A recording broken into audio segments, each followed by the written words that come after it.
Why do they hate us? Henry Kissinger once said that for every truly complex issue, there's almost always a very simple answer, and it's almost always wrong. Well, I'll give you my very simple answer. The simple answer of 3,000 years of Jewish tradition is halacha v'yedua she'esav sonet Yaakov. It is a law of human nature that Esav hates Jacob. And along the way, Yishmael's gotten dragged in. But we have a subtle change in the last couple of centuries. For 1,700 years, Christian anti-Semitism was theological. Remember, Jews lived better anywhere in the Muslim world than anywhere in the Christian world until recently. Christian anti-Semitism was theological. It was based on the theory that they had superseded us, that our refusal to accept Jesus was stopping the process. Or as Aldous Huxley once famously said in Chrome Yellow, if you don't believe you're saved by my Savior's blood, then I must drown you in yours. Then came the Reformation, the French Revolution, religious freedom, and they developed something new and more subtle and perhaps more deadly, a form of tribal racial anti-Semitism. And there's a big difference. Remember that in the first system, in theological anti-Semitism, a Jew that becomes a Christian is a hero. A Jew who becomes a Christian in racial anti-Semitism is a mole. The Nazis sent nuns and priests to the death camps because they had Jewish grandparents. Now, of course, theological anti-Semitism has not disappeared. I have a friend who was in the room 6 weeks ago when the Presbyterians voted on a Friday night to divest from companies doing business with Israel that any way they could link to the boycott, to the occupation of the West Bank and Gaza. And because 3 Israeli civilians had been kidnapped the week before, there was a feeling that we had a good chance of winning this vote. And by the way, a group that's often maligned in our community, J Street, worked very hard. They lobbied very hard against the divestment. They worked very hard, and they said, if you divest, you're making it harder for the forces of peace. You're playing to the hands of the right wing in Israel. And a campaign was made by the Jewish Council of Public Affairs, which I'm an officer of the JCPA. They found the hometown of every Presbyterian delegate to the convention, and they got Jewish leaders from that community to write letters saying that this will affect our friendship and our relationship. And we thought we had it won by about 10 votes. And then, right before the vote, the head of the movement got up to deliver a little prayer, because, we want God, divine judgment, help. And he said, "Dear God, Father in heaven, you sent your only son to speak the truth to the Jewish people, and they killed him for it. Give us the courage, dear God, to tell the truth to our Jewish friends and neighbors." We lost by 4 votes. So don't think it's disappeared.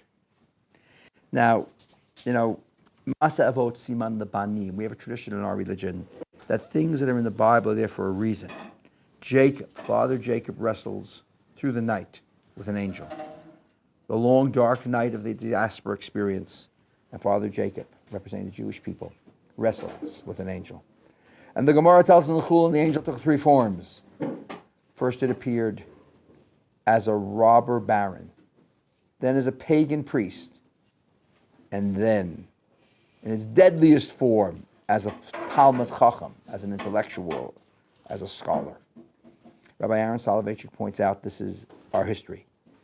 They've tried to kill us, and we endured. They've tried to convert us, and we endured. But we were crippled. Father Jacob is crippled by what? By the philosophies, the intellectual onslaught of the Reformation and of the era of emancipation. But Jacob wrestles on, and he won't let go, even though he's crippled. And finally, he says to the force, "What is your name?" He says, "It doesn't matter what my name is." Because you see, it doesn't really matter. Anti-Semitism is there wrestling with us in every generation. It doesn't matter why. Famously said, it is the socialism of fools. It's one of the few things that virtually every movement has in common. Why? So I'm going to give you two answers. One from my teacher, Rabbi Aaron Soloveitchik, who graduated from NYU Law School and is very well secularly trained and educated as well. And one that's a little more different. Let's start with Rabbi Aaron Soloveitchik's answer. There were 3 times in the post-Reformation era, he says, 3 great deals we offered. The 3 times we came to the world and said, hey, let's make a deal. Let's get rid of anti-Semitism. The first deal was in the 19th century. And it went like this. As I mentioned just yesterday in this room, that concept of a nation state, the concept of a nation is a group of people, Renan said, who did great things together in the past and long to do them again in the future. A state is a sovereign political unit. Not every state is a nation, not every nation is a state. Dr. Rostow, in his famous study, he felt language was one of the keys. 99% of the people in the world who speak Norwegian live in Norway, and 90-something percent of the people in the world who live in Norway speak Norwegian. This doesn't always work. Brazil, for example, the vast majority of people speak Portuguese, but there's also Portugal itself and 6 other countries that speak Portuguese. But when you have a country, that was one of the brilliant ideas of the Zionists, to resurrect a dead language and to give Israel a unique language, which in a sense gives a sense of nationhood, or a sense of uniqueness, because the religious values that once represented the nationhood were long gone in too many cases. In over half a millennia in Western Europe, the state defined the nation. If you lived long enough under the King of France or the King of England or the King of the Netherlands, you stopped belonging to a tribe. You suddenly began to realize you were part of a state. What is a state? A state, Bishop writes, has the monopoly on violence. That is, so in the modern world, the state and only the state has the monopoly on violence. What do I mean? If you are walking down the street and Jim steals, you see Jim's wearing a watch that you're convinced is your watch, and you go hit Jim over the head with a club and take your watch back, you will be arrested because you've taken into your own hands the law. That's not allowed. The state can put you in prison. The state can officially execute you. The state has a monopoly on violence.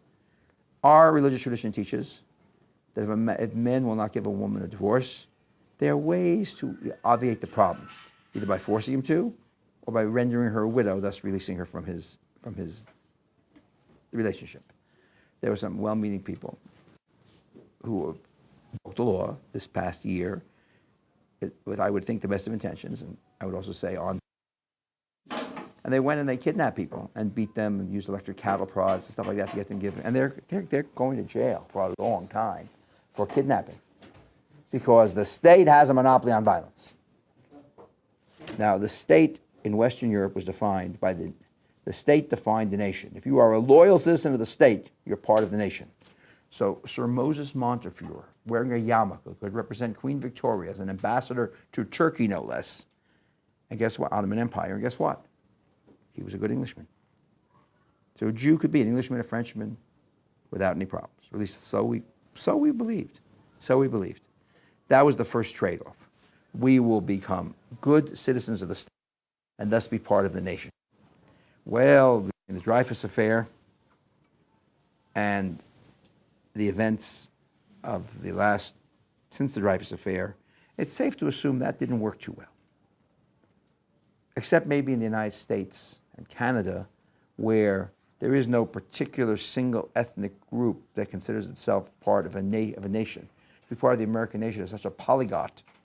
That's what happened to poor David Duke, the American Nazi leader.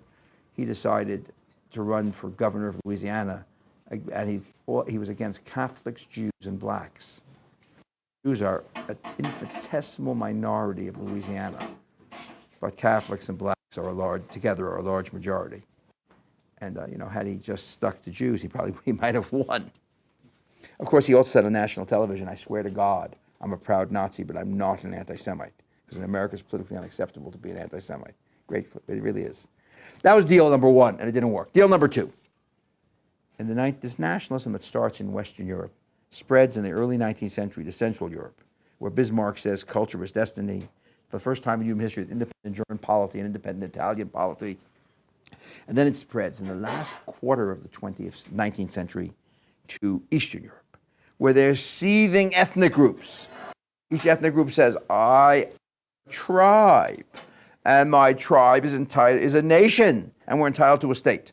Suddenly we have Slovenes and Slovaks and Croats, and this whole stew of Eastern Europe, where these occultating empires, the Ottoman, the Austro-Hungarian, and the Russian, are collapsing under the weight of the burden of their own contradictions. This is the time where Zionism is born. But we'll get to that in a minute, because before we get to Zionism, there was a second deal made. All the growth of these states, of these nations, each thing they were a state, Jews were suddenly frozen out. The Jew could become a Frenchman or a German by either embracing the state or embracing the culture. A Jew could become an Italian by embracing the culture. But a Jew couldn't become a Lithuanian, a Latvian, a Slovene, a Slovak. These were ethnic, tribal, racial, almost groups. And the Jew was frozen out. And so the second great deal was we were going to reject all states. We're going to work for that communist revolution, for that socialist revolution. We're going to remove the state system. And Jews be in the forefront of the revolutionary movements of Eastern Europe. Eugene V. Debs was the head of the American Socialists. He ran for president of the United States from a jail cell in 1920. He had been arrested for sedition. He carried the Lower East Side. The Democrats finished second, the Republicans finished third. Because American Jews were deeply enamored. There was a radio station in New York for many years called WEVD. It was named after Eugene V. Debs, who, by the way, paid for the translation of Mein Kampf into English. So, I mean, but we loved Eugene V. Debs. And we all know, of course, that with the Soviet Revolution, anti-Semitism disappeared. The Soviets created an ideal society. There was no anti-Semitism, where Jews were accepted as part of the full rights in the society. You know, you do remember that, don't you? So we have two deals so far that didn't work. Be part of the state, get rid of the states. And then comes the third deal. Have our own state. Nothing else seems to be working. If you make a list of the 27 czars and czarinas of Russia, 26 of them are tied for last place when it comes to being good to the Jews. One is first, all by himself. His name is Tsar Alexander. Does anyone know Jewish people named Alexander? They're named after him. They're not named after Alexander the Great. And the proof of this is that outside of the Sephardic world, in the Ashkenazic European world, nobody used the name Alexander for 2,000 years until the good Tsar Alexander, came along. He repealed the Cantonist decrees that put Jewish children in orphanages in the army. He allowed Jews to leave the Pale of Settlement, to go to the universities. There are three theories of revolution, as I mentioned here a few days ago. First theory is Aristotle's. When things are getting worse and worse and worse, and Marx embraces this, people rise up and revolt. The second theory is that of Plato and of de Tocqueville. Things are very bad. They're getting better. Expectations rise faster than reality. Blow up, revolution. Third theory is that a fellow named Barber at Duke University, he says like this, you know when revolution comes? Things are really bad. They get better. Expectations rise, then they crash. Things get worse. People blow up. And I think he's right. The black ghettos explode when Martin Luther King is assassinated. The French Revolution, the Russian Revolution, the Chinese Revolution, he all argues, I think cogently, were when things were getting better and then they crashed terribly. That's what happened to Jews in Eastern Europe in 1881. Tsar Alexander's killed. It's promptly blamed on the Jews. Of course, we had nothing to do with it. He was our friend. Pogroms break out. Jews are slaughtered. And suddenly the Jewish community of Eastern Europe, which had put up with this sort of thing for centuries, suddenly decides they won't take it anymore. Millions leave, one of the largest voluntary population transfers in human history. 3 million Jews leave the Russian Empire in the last quarter of the 19th and the first quarter of the 20th century. And if the United States not closed its doors in 1924, and the Soviet Union not closed its doors, probably another couple of million would have left as well. By the way, of those 3 million who left, about 60,000 came to Palestine, and about 30,000 stayed in Palestine. Because there were options, Jews weren't running back to build their homeland.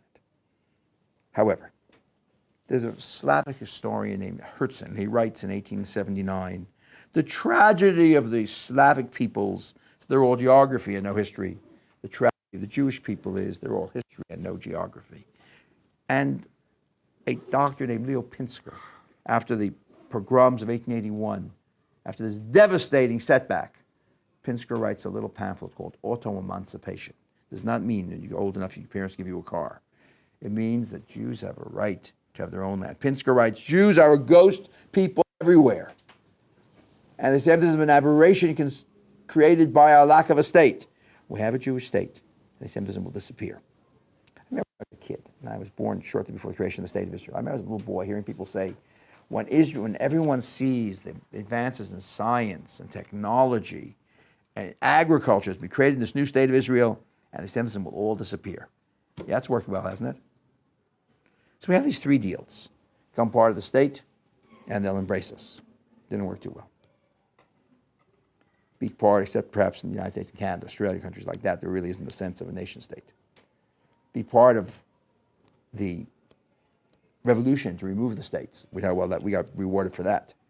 And then we have the third theory. We have our state of our own. Why? Rabbi Aaron Soloveitchik gives a very simple answer. They never agreed to that deal. It's a unilateral deal. We decided this was going to be a deal. We never asked them. The nations of the world never agreed. They had no part in it. It's hardwired into human psyche. It's from the Torah. There's a double standard. Rabbi Soloveitchik says we should be proud of the double standard. God forbid the day will come when the world will expect from us what it expects from others. God forbid the day will come when people expect the Israeli army to fight like the United States Army, which I think is the second best army in the world in terms of code of ethics fights. God forbid the day should come when people don't hold us to a higher standard, because that's our goal. That's the blessings of Esav and Jacob, but even more so. Jacob is fleeing from his father-in-law Lavan. The only covenant in the entire Torah between Jews and non-Jews living outside of Israel is the covenant between Yaakov and Lavan. Remember that story? Jacob is fleeing from Lavan. God comes and says, don't mess with Jake. And they come and they say, let's make a covenant, a Brit. Let's make an agreement. And Yaakov takes a little rock and says, this little rock represents our agreement. Because to Jacob, to the Jewish people, symbolic remembrances are all we need. Rabbi Aaron Soloveitchik once said 85% of Judaism is self-restraint, and 15% is asking why. We don't need, you've had a hamburger for lunch. You really like chocolate ice cream. There's nobody in the house and nobody will know or care. It's an hour and a half later. You can have chocolate ice cream? No, not if you believe in the rules of meat and milk. Jacob then says, does everyone understand? If we carry on Shabbat, we don't carry outside an Eruv. It's a fictional fence. There's like two pieces of wood and a string on the top. And the Gemara says in another context, what lion bit you? What snake scared you? You don't carry past there. Symbolic, self-restraint, self-control.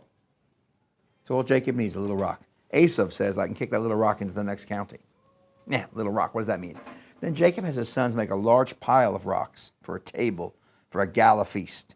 Ooh, says Esav, big pile of rocks. Look at the Torah, it's in the Torah, end of Parsha Vayetze. I can relate to that pile of rocks. And that pile of rocks represents our relationship. When I'm stronger, you're stronger than me, I will not attack you. And then Esav has an epiphany, to mix theological references. And Esav says, Brother Jake, it's in the Chumash, word for you, look in the Chumash. He says, Jacob, I thought it over.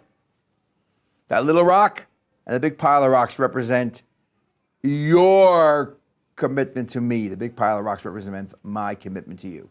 I respect brute force. When you're stronger than me, I won't mess with you. But I will hold you to your values. I will call them Christian values. And that's why the United Nations Human Rights Council, in its infinite wisdom, votes with only the United States in opposition to investigate Israeli war crimes in Gaza. Now, Israel's done some things to be very ashamed of. Israel does some things that are very painful and hard to understand from my liberal perspective. But they accuse Israel of war crimes in Gaza while not investigating the other side gives a whole new definition to the term hypocrisy.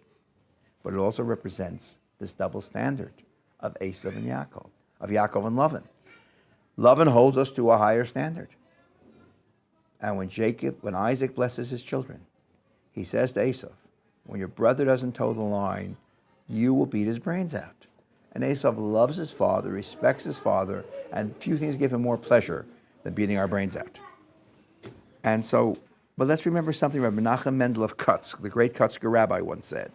He said, it is true that our religious tradition teaches us that they hate us, but God forbid we should hate them.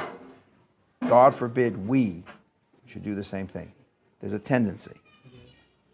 After 3,000 blood-soaked years of Jewish history, there's a tendency sometimes to look at our enemies and forget that they are human beings who made terrible mistakes. But there's a larger force in the world. The Talmud tells us that when the great Rabbi Yochanan, a scholar of the 2nd, 3rd century of the Common Era, would study the book of Esther, where it mentions Nebuchadnezzar who destroyed our temple, he would curse Nebuchadnezzar. When he read the books of Jeremiah and the book of Kings, where Nebuchadnezzar was alive at that time, he would not curse him. Now, why? What's going on? Rabbi Yochanan lived 700 years after Nebuchadnezzar. Why does he select? Because he's cursed him in one book and not in the other when he studies. Anyone have an answer? So Rabbi Dr. Salomon Breuer, the sage of Frankfurt, gives a fascinating answer. He says, Nebuchadnezzar, like all of history's villains, are vehicles and instrumentalities by which God runs the world. We believe that a perfect God created an imperfect world, and he created imperfect creatures, Jew and Gentile, gave us the daunting task of perfecting his imperfect world. And at least my teachers believe, there's different views on this, but my teachers, what you might call the modern Orthodox world of the Soloveitchik brothers and that world, we believe that God gives human beings a great deal of latitude. He allows us to make a lot of mistakes. And some of those mistakes made by some of his children are very painful. But the Talmud tells us, and we say it twice a year in our prayers on Yom Kippur and on Tisha B'Av, that when the Romans were torturing Rabbi Akiva to death, and the angels, this is an allegory. Guys, Yoshe Ber Soloveitchik says there are 3 approaches to rabbinic allegories. Take them literally and you are brainless. Reject them out of hand and you are heartless. Listen to this allegory. The Talmud describes, and we say we have it in our prayers twice a year, especially on Yom Kippur, it's a major part of the Yom Kippur service, how 10 rabbis were killed together by the Romans. Now, those rabbis did not live in the same, they all were killed, but they were killed over a period of 160 years. They did not all live in the same era. But for poetic purposes, the story is put as taken at one time, all together. And as they are being killed, the angels cry out, Izet Torah, Izet Sechara. Is this Torah, is this justice? Oyef Mecharev Magadef. The enemy is humiliating you, God. The angels, whatever that means, cry this out. This is an allegory. You know what God answers? Stop! I will return the world to tohu vohu. What's the only place the words tohu vohu appear in the 5 books of Moses? The very beginning of Genesis. Is the primeval world, the world before God created the world, whatever that might mean. God says, I made an imperfect world where vicious, awful people can do terrible things, and where other people can do noble things. If you don't like it, we'll tear it up and make another world. And that's the world we live in. And as upset as we are, we shouldn't turn the table and treat them like they treat us. Now for a second, completely different approach to the question. A completely different approach to the question. But let me, one more, as a bridge between the two, let me give you a thought from Rabbi Aaron Soloveitchik, who says a very strange Talmud. So I say, listen, the Bible refers to us as God's firstborn among humanity, which means we have special extra responsibilities for our younger siblings. The Talmud tells us when the Messiah comes, and this is an allegory, that God will reward the nations of the world, the righteous among them, the noble among them. And they are a significant number of such people, and we have to stand in awe of them, and we have to appreciate them. God will reward them with tefillin shel rosh and tefillin shel yad. God will reward them by having them put the tefillin on the head and the tefillin on the arm. There's only one problem. When an Orthodox Jewish male puts on tefillin, what does he put on first, the head or the hand? We put the arm on first, don't we? Then the head.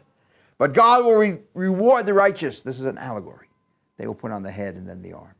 Why? Because they thought before they acted. And therefore God will reward them for thinking before they acted. But we are a little different. We said Na'aseh v'nishma. We made a moral commitment. Then we think about it, and then we act. Says Rabbi Soloveitchik. Notice, we put on the arm, then the head, then the hand. We should never act. We should never use our hands until we check with the head. We have to remember that. Now for my totally second different approach. A month ago, I was in San Diego, California, for an NCSY event. My wife is the lay chair, costs us a fortune, of the Orthodox Union's National Conference of Synagogue Youth. They're supposed to have 1,300 teenagers here this summer because of the situation. There are about 600 here, and the public school programs are, because the parents didn't want the children to go, are in California right now. So we went out to California for one of the many programs that NCSY runs during the summer as guests 4 weeks ago for Shabbat. And we were going to fly out Friday morning. I said, we can't fly out Friday morning to California because it's Erev Shabbat Parshat Chukat. And on the Friday of Parshat Chukat, I, like numerous other Jews around the world, except they don't boast about it, and I just did. So you're not supposed to go around talking about it. I fast, at least most of the day. Now, it's not a good way to start a fast with a 6-hour flight to the West Coast, is it? You just added 3 more hours to your fast. And it's dry on airplanes. So we flew out Thursday night. We had a lovely time in California, and I fasted. Okay, now why am I telling you this? Why in the world do we have a fast on Erev Shabbat Parshat Chukat? Why? Quietly, without publicity. You'll see in a minute why it's not publicized. Why did many Jews this year, 4 weeks ago on Friday, fast? Why? Because of an event that took place on Erev Shabbat Parshat. We have no other thing in the Jewish calendar that's geared to the day of the week of the Torah portion. We have events that took place on the 12th of Tammuz, where we celebrate, some of us. 17th of Tammuz, we fast. Next week on the 9th of Av, we're going to fast. Halavai, God willing, we won't be fasting, we'll be feasting, but I'd be very, very happy if that was the case. But we don't have any other event in all of the Jewish calendar which is geared to the day of the week of the Torah portion. It is unique. What happened? A little history. In the 13th century, the educational intellectual center of Ashkenazic Jewry was in the Rhine and Rhone Valley, and it was part of the Holy Roman Empire. It had already been badly battered by the First Crusade, the Second Crusade, but still was a considerable community there, a very considerable community. And there was a Holy Roman Emperor who, as Voltaire once pointed out, they weren't holy, they weren't Roman, and it wasn't an empire. And this man his name was Louis XII. He was later sainted for killing 3,000 Jews. It was like a special thing he did. But he had an advisor on Jewish issues who was a Meshumit, a Jew who converted to Christianity, was a vile, vile hater of Jewish people. And he convinced the king, you know why the Jews won't accept Jesus and keeping the Messiah from coming? Because of the Talmud. The Talmud is an incendiary, anti-Christian text. The Talmud is the reason, because you can't blame the Bible. You can't burn the Bible, guys. It's their Bible also, right? But the Talmud is the source. And the emperor agrees to orders the confiscation of all Talmud, of every edition of the Talmud in his empire. And they will have a grand trial, a show trial. The Talmud will be put on trial. This is before printing presses or art scroll, before fax machines, before laser printers. To write a Torah scroll takes a year. To write the Babylonian Talmud, over 20 volumes, big, thick volumes, probably took much longer time. They are tractates of the Talmud we do not have today that are quoted by Rashi. There are many scholarly books that Rashi and the Ramban, who lived before this time, quote that we don't have because of what happened. They confiscated at a 3-year period every extant volume of the Talmud they get their hands on was confiscated. Between 20 or 20 wagon loads, the machlok between the Magen Avraham and the Baalei Art Scroll, 20 to 24 wagon loads of Talmud were brought to the city of Paris. And a grand trial was held. We know the results. It's like a trial in, North Korea. We know the results. Wrong! We don't know the results. It was the Bishop of Paris, who was appointed to be the defense attorney for the Talmud, took his job very seriously. He studied Aramaic. He read the Talmud. He brought in rabbis from all over the world and consulted with them. And he put on a Clarence Darrow quality, unbelievable defense before the royal court. And on Thursday of the week of Parshat Chukat, the royal court, which was supposed to pass the judgment, to the shock of the Jews, who had expected the worst, votes unanimously to exonerate the Talmud on all charges. Jews are dancing in the streets of Paris. Jewish history had been like one long downhill slide since the destruction of the Second Temple. And all of a sudden, the royal court of the Holy Roman Empire has exonerated the Talmud. That night, that worthy bishop, that decent human being, died. He was probably poisoned. The emperor woke up to the news that the fellow who had defended the Talmud is struck dead overnight by an angry god. You can imagine the emperor's reaction. He overturned the court's decision, and he promptly ordered the burning of 20 to 24 wagon loads of rabbinic literature, handwritten. 1,000 years of scholarship goes up in smoke. Much of it lost forever. Okay, why then do we have this fast day on Erev Shabbat Parshat Chukat? Why don't we have it on the Hebrew date? Because there was an old man there named Jonah. Yonah, the city of Gerona. He was one of the expert witnesses who had been summoned by the Bishop of Paris to make the case for the Talmud. And this old rabbi said, wow, today is the Friday of Parshat Chukat. You know why it's happening today? Because some say 40 years, some say 4 years, but I think 40 years is historically accurate. 40 years ago today, on Erev Shabbat Parshat Chukat, a different day to the Hebrew calendar, different day to the secular calendar, but the same eve of the Sabbath, on the Torah portion of Chukat, Dominican friars in this very place burnt the writings of Maimonides. You know why they burnt the writings of Maimonides?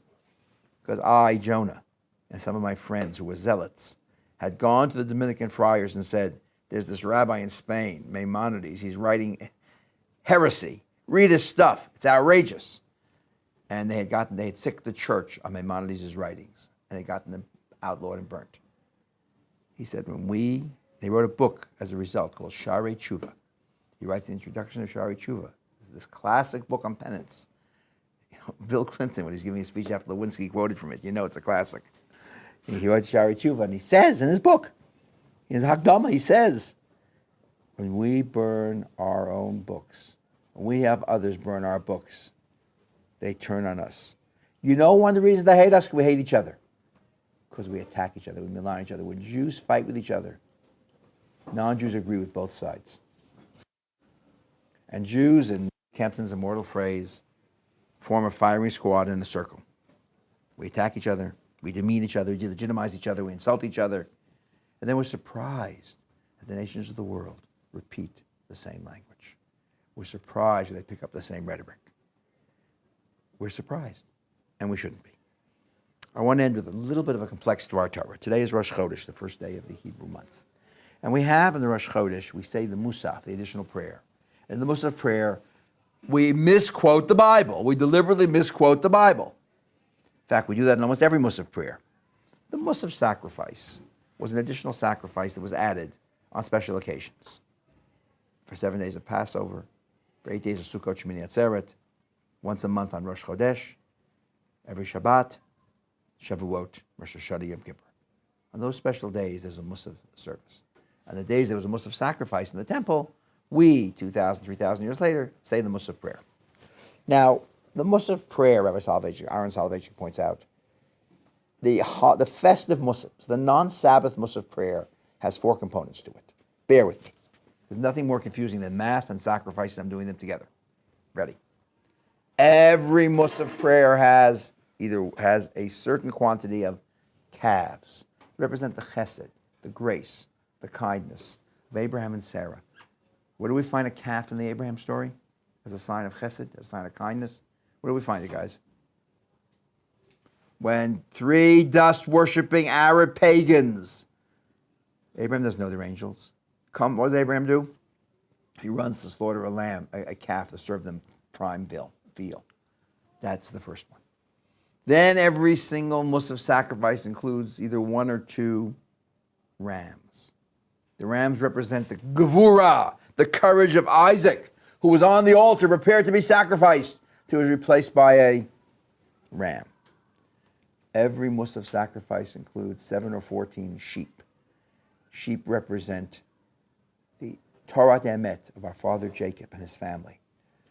Twice in his life, when Jacob was forced to do something that seemed a little dishonest, to get what he was really entitled to, once the blessing he put on his hand, sheepskin, and once he was dealing with Lavan, his father-in-law, who was a cheater, he uses his knowledge of genetics to breed a group of sheep that he gets to keep after the deal they made. And then every Musaf sacrifice has one goat. Abraham and Sarah, Isaac and Rebekah, Jacob and his family. Who's the leader of the fourth? Who's the most prominent figure of the fourth generation of Jewish, of the patriarchs? Joseph. Where do we find a goat in the story of Joseph? When his brothers sold him as a slave, they took his tunic of many colors that his father gave them that they were so very jealous of, and they shredded it, and they dipped it in the blood of a goat to give the impression, because goat blood is like human blood. They slaughtered a goat. Goat represents, says for salvation, if the calf represents chesed, the Talmud tells us. If the ram represents gevurah, courage. If the sheep represent Torah Emet, then the goat represents sinat achim, fighting with each other, hating each other. Every single sacrifice except one, every Musaf, the Torah says, v'sa'ir lechatat. The goat is a sin offering for the sin of hating each other. There's only one chag where the Torah says sa'ir lechaper. It is an atonement offering. It is a symbol of our having solved our problem in interpersonal relations, our potential to do so. It's not a sin offering. What's the only holiday the Torah says sa'ir lechaper and not sa'ir lechatat? If you look in Parshat Pinchas, it's the only time we find those words. Shavuot. On Yom Kippur, God judges us in our relations between man and heaven. On Shavuot, He gives us the tool, the Torah, that we properly follow it. We can improve our relations with each other by following Torah. Not by using Torah as a club to beat each other, as a cudgel to attack each other, but as a warm tool to improve our relations with each other. Now, here's the only problem. We daven today. I said Musaf. I assume many of you said Musaf. I won't embarrass anyone. In the Musaf, we misquoted that we said, as is written in the Torah. We quote the verse from Numbers, and then we say, this sa'ir lechaper. Sorry, the Torah says sa'ir lechatat. The Torah says it's a sin offering. We call it an atonement offering. An atonement offering implies that the problem has been solved. Sin offering implies the problem is still raging. How can we change the Torah? How come Rosh Hashanah, Yom Kippur, 7 days of Sukkot, Shmini Atzeret, Simchat Torah, outside of Israel, 2 more days, all of Pesach, 7 or 8 days. How come all those days the Torah says Sa'ir le Chatat, and we say Sa'ir le Chaper? It's my own answer for Salvation you liked it. And here's my answer. Because the Musaf service is in the future tense. Sham na'aseh lefanecha et karbanot chavotenu. Dear God, may that day come soon. We will restore the temple service. And then we will do this. And guess what? God's not restoring the temple service. He ain't sending it back until we deal with our interpersonal relations. Till we through ending our fights with each other, turn the Sa'ir lechatat into a Sa'ir lechaper. I have a friend, Aaron Gross, who was murdered in Hebron in 1983. I've mentioned this here many times. My wife and I go every year to his memorial service on Har Zaytim. The first year we went there, a great Rosh Yeshiva, Rabbi David Lipschitz, spoke. And he quoted Rabbi Yerucham, the Mashgiach, the spiritual leader, guide of the great Mir Yeshiva in Europe. And he said, it says in the Talmud, any generation that does not rebuild the temple, but is rendered by Scripture as though they destroyed it. That's not fair. That's not fair. We didn't destroy the temple. The bad Babylonians did. The bad, naughty Romans did. Why are we self-hating Jewish liberals blaming ourselves? Wrong, says Rev Yerucham. We are constantly destroying it because God will send it back tomorrow, except that our sinat chinam, hatred for each other, destroys it. Why do they hate us? On one level, because it's hardwired into human nature. On another level, because we hate ourselves. If we respect ourselves, be comfortable in our own skin, and respect ourselves and each other, I think that would start a cycle and circle that might indeed solve that problem. Okay, thank you very much. Any questions? What about the hating us for bringing morality to the world? Well, you'd have a hard time convincing Christians and Muslims that's the case. Wouldn't you? Not really. What are you talking about? they both had come with a theological concept that their religion has supplemented ours. And it's built on proof. Yeah, that's right, exactly. They don't hate us for that. They always refer to us as,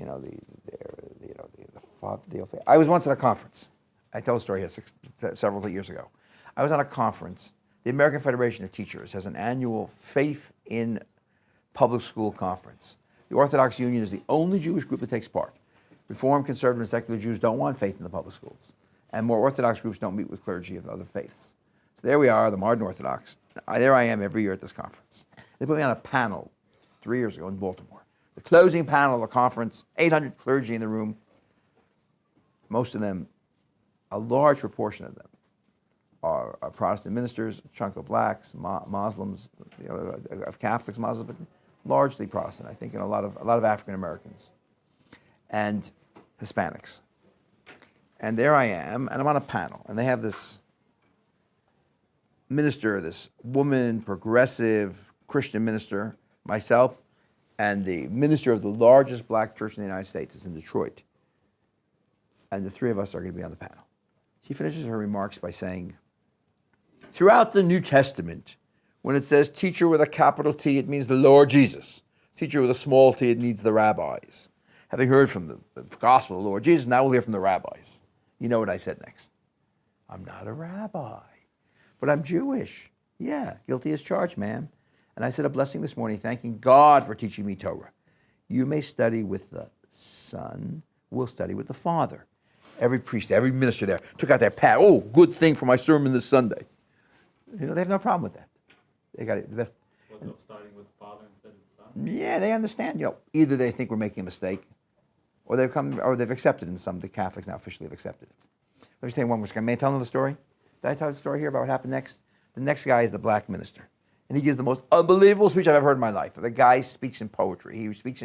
He rhymes and raps. He's unbelievable, and he ends the speech by saying, "Out of the blue, and we must learn from the state of Israel." I look at it. What does that have to do with anything?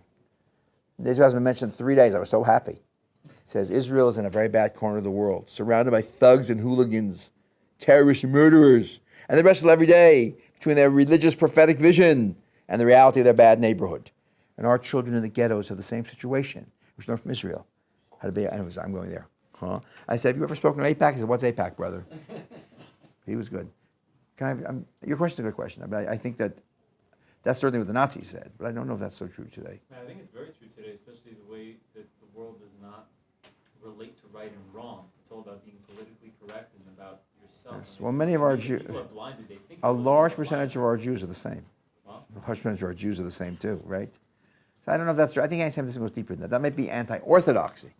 I think you're on. I'll agree with you on that. Torah. What are Jews without Torah? You disappear. Okay, but the fact of the matter remains is that the most secular Jews still can face anti-Semitism, right? Right. So that Because tells they you. represent Yes, until that's interesting. they disappear. It's interesting. Interesting point of view. Interesting point of view. I think people it's harder to explain because you have to first. That's interesting. tell them I hear what that. reality is. I hear that. I find that an interesting position. Yes.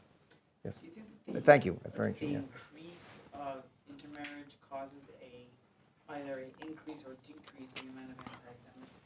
There's a theory that says the reason anti-Semitism is so low in the United States is because 45 to 50 million Americans who are not Jewish are related to a Jew directly. It makes it a little, harder to hate it when it's your Aunt Shirley. And there's a theory like that. We have neighbors, lovely, lovely Italian neighbors. We're on great terms with them, no problems at all. And we've always gotten along with them very well. And one day they have like a big outdoor, to all hours of the night, Labor Day party. And so they hear them singing Hava Nagila. Excuse me if I had too much to drink or something. And it turns out, yes, they have one Jewish cousin in the family, so they all sing a Jewish song for them. Truth of the matter is, we have a country, the United States, Chazdei Hashem, we have to thank God for it day and night, is a unique country. It's a country where, the President of the United States can make a kosher, I told you the story, I was at the kosher Hanukkah party with, that sign says Glad Kosher and, Pas Yisrael and the whole works. It's a country where we can have a Shomer Shabbos fifth in line for the presidency of the United States, Secretary of the Treasury, and nobody blinks. Nobody blinks. It's not an issue. It's not a story. No one but Pat Robertson has noticed, by the way, that the Supreme Court of the United States today has on it We are a country with a Protestant majority. We're a Protestant majority country. From 1789 to 1906, the Supreme Court consisted of 9 Protestant men. Then a Catholic was put on. Then a Jew was put on. We are a Protestant majority country. We have more Protestants in the United States than any other single group. You know how many Protestants sit on the Supreme Court of the United States? Zippo. 6 Catholics and 3 Jews.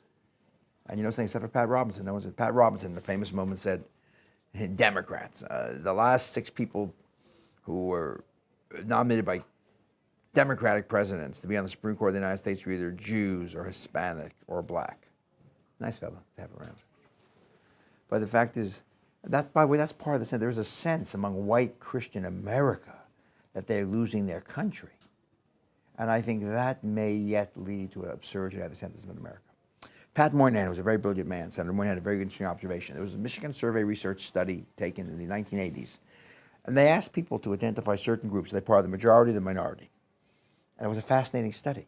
Because blacks, Hispanics, Chicanos, Latinos, Puerto Ricans, and other Hispanic type, every single group across the board, American Indians, Asians, in the 1980s, all identified Jews as a fellow minority.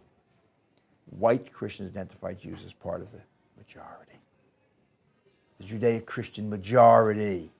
Moynihan says to me, David, generation or two, the blacks and the Hispanics may say you guys are part of the white majority, and the whites may say you're a minority. That will be a bad moment when that happens. And it might happen yet. Yes?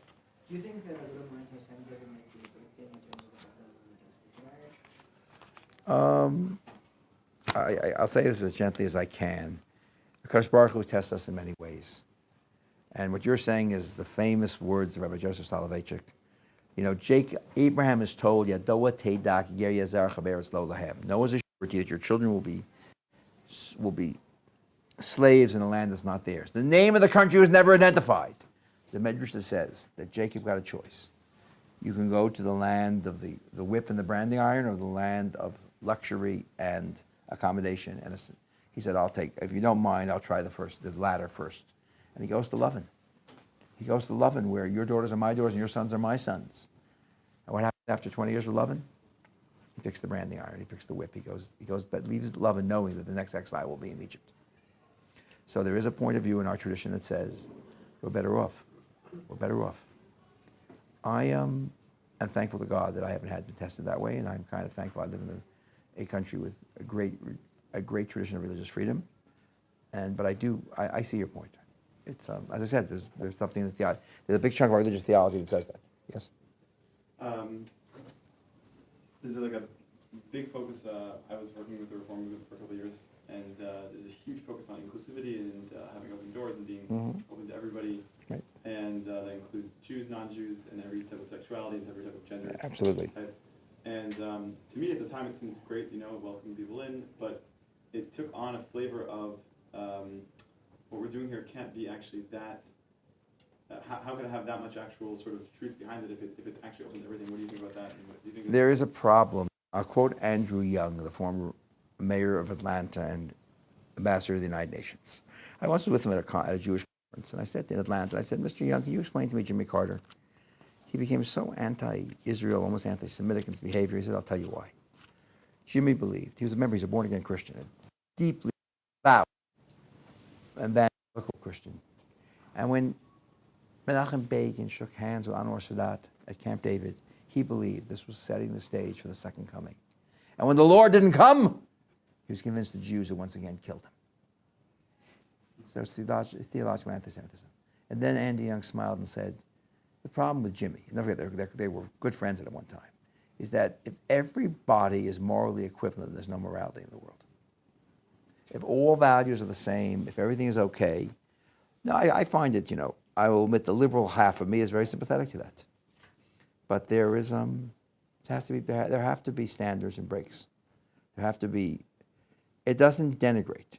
I've always had this out. I've always had this out with my friends, and I work very closely with the Reform movement. If they in their heart of hearts believed that being a non-Jew is the same as being a Jew, they wouldn't be so upset when we say we don't accept their conversions. They wouldn't be so upset when we say they're not, because after all, what's wrong with not being Jewish? That's good. And the answer is they care deeply. We have 2 daughter-in-laws who are converts. I have non-religious Jewish friends who are stunned by this. How could you, you're Orthodox, allow your sons to marry converts? Are you kidding? They chose to be Jewish. The rest of you were just born into it. But you understand what I'm saying? There's someone here at this room, I won't embarrass him by name, that when his wife found out that we had two daughter-in-laws who were converts, she said, oh, you really are liberal. You really mean it. They're being liberal. I didn't pick my son's wives. They picked wonderful girls, and we're very thankful to God for it. Do you understand what I'm saying? Yeah. So But just as far as you were saying, like, one of the reasons they hate us is because we're so disjointed. I found myself in the same place. I was very liberal. I still am pretty liberal. Well, good for you. Don't change. But I won't. But you're the only person, by the way, in the world that would say that. So I'm happy. I'm not the person in the world that will say that. There's a whole modern Orthodox world out there that's doing very well, thank you. True. No, I appreciate it. Anyways, I basically have an issue where I go back to speak with my friends who Reform and all of my friends who from back in that time, and I'm seen as closed-minded and Orthodox and like fundamentalist. How do you recommend I say, okay, like I love you as people, but like how do you recommend I would tell them that the test of being a liberal is how you deal with people you disagree with. Yeah. And if you're really open-minded, you accept points of view other than yourself. There is such intolerance in the name of tolerance that's sickening. Yeah. I find it fascinating. Yeah. I find it fascinating. The Reform movement, by the way, David Saperstein, the Religious Action Center Reform Judaism, is a terrific ally of the Orthodox Union. Yeah. He's genuine. He's sincere. Hank Skirball is one of the heads of the Reform movement for many years. He's retired now in Israel. My wife and I are having lunch with him next week. He's sincere. I mean, these guys are real. I've met many Reform leaders who respect and understand. I'll give you an example. We had a big debate. There's something called the JCPA, the Jewish Council of Public Affairs. And it represents it's an arm of federation. It represents all of the 14 national major Jewish organizations. And the OU is the only Orthodox one there, and about 120, I'm waiting to get 127, Jewish community councils around the country, a very major Boston council, for example. Now, in this council, the Orthodox Urban Reform each have what's called a religious veto, and the Reconstructionists. 4 of us can veto something on religious grounds. We haven't vetoed anything on religious grounds since 1988, when they wanted to endorse a march for housing on Shabbat. But everyone knows we have the veto. The issue came up of gay marriage. Now, to Reform Jews, conservative Jews, secular Jews, gay marriage is the greatest civil rights issue of our generation. And they feel passionately about it. And the Orthodox Union were not so, ready to put an OU on it. So we had a sensitive debate. And there was a heated argument about this. And then a guy got up, who's the head of the organization, the head, and came out of the closet. I didn't know he was gay. I knew he was a Reconstructionist rabbi. I didn't know he was gay. He said, look, I'm gay. He said, and I got to tell you, and I'm Reconstructionist, and I got to tell you something, he says. If we want to have a big tent, if we want to have the Orthodox community here, that we have to understand that when we have to have a consensus, we have to appreciate their issues of conviction, where they cannot join in the consensus, and I'm not going to if we ram a consensus down their throat, he said we will lose much more by losing the Orthodox community as part of our camp. It was very dramatic. No one knew he was gay until he said it. It was incredibly, incredibly dramatic. But the fact is that there are people like that.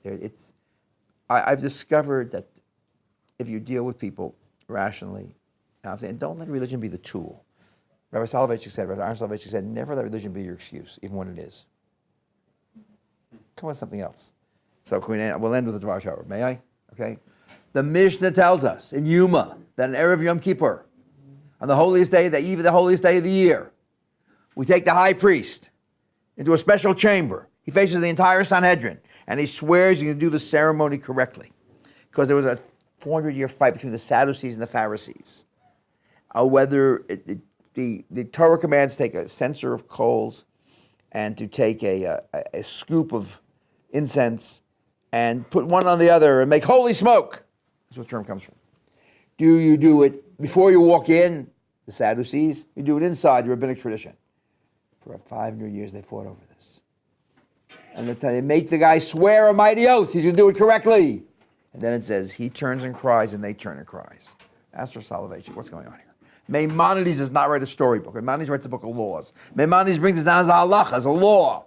Like that, Maimonides' entire book is written in the tradition, in the spirit that will be in the Messianic era. Maimonides says it's a requirement. And it's the only place in all of Judaism there's a requirement to cry. It's halacha, according to Maimonides. You have to cry. The Kohen Gadol and they have to cry. So he quotes a medrash from Soloveitchik. One year, the Sadducees came to the Pharisees and said, guys, let's have Jewish unity. Jewish unity, we are one, right? Let's be liberal. We have patented, we'll give you for free, a pan with a wall in the middle, 2 mounds of coals, and we have a scoop here, a double scoop. We invented it ourselves, 2 scoops of incense. Smoke on the outside, smoke on the inside, double holy smoke, everyone's happy. The rabbi said, we got a big problem, says the Midrash. This is against halacha, but they'll never believe us. They'll never believe this wonderful idea of theirs doesn't cut because halacha Moshe Messina is not acceptable. And they will say it's because they hate us, because they're bigoted, because they're closed-minded, because they're orthodox. And therefore, says the rabbis decreed that every year, forever, because there's even a greater danger that our children will think that's why we rejected it. And someday they'll come with a halachic request that's perfectly permissible. And a kid will say, no, my grandparents refused to do anything to do with those people. And so therefore, to prevent that, so that they, and even more importantly, our children will know, we must go through this whole ritual every year of breaking down and crying, because you have to say no to another Jew. You should, for religious reasons, you should never do it with a cackle of your voice, or a sneer on your lips, or a look of triumphalism in your eyes. You should do it with hot tears pouring down your cheeks. It should break your heart to say no to another Jew. And if you act with Reform and conservative Jews that way, I think they'll come around. I've always learned, when I'm invited somewhere I can't go, I say, I really want to go, and it breaks my heart I can't go, and I feel terrible I can't go. It's the kind of the price I pay for all the, for signing up to my rules. Hope you don't mind. Got it? I have a very close friend who invited me to his same-sex wedding. And I asked the Shaila, a very big rabbi, Rabbi Zev left, what I should do, because this person is a very important person for the Jewish community. And we discussed it. Rabbi Zev said, do you think if you go, he'll want you to be part of the ceremony? I said, he probably will ask me to have a blessing. He said, probably better don't go then. I called him up to try to just feel a way out of it. He says to me, I hope you don't mind, but we're not having kosher food. I said, well, I don't go to weddings without kosher food. I hope you don't mind. He said, okay, I understand. No problem. Okay, thank you very much.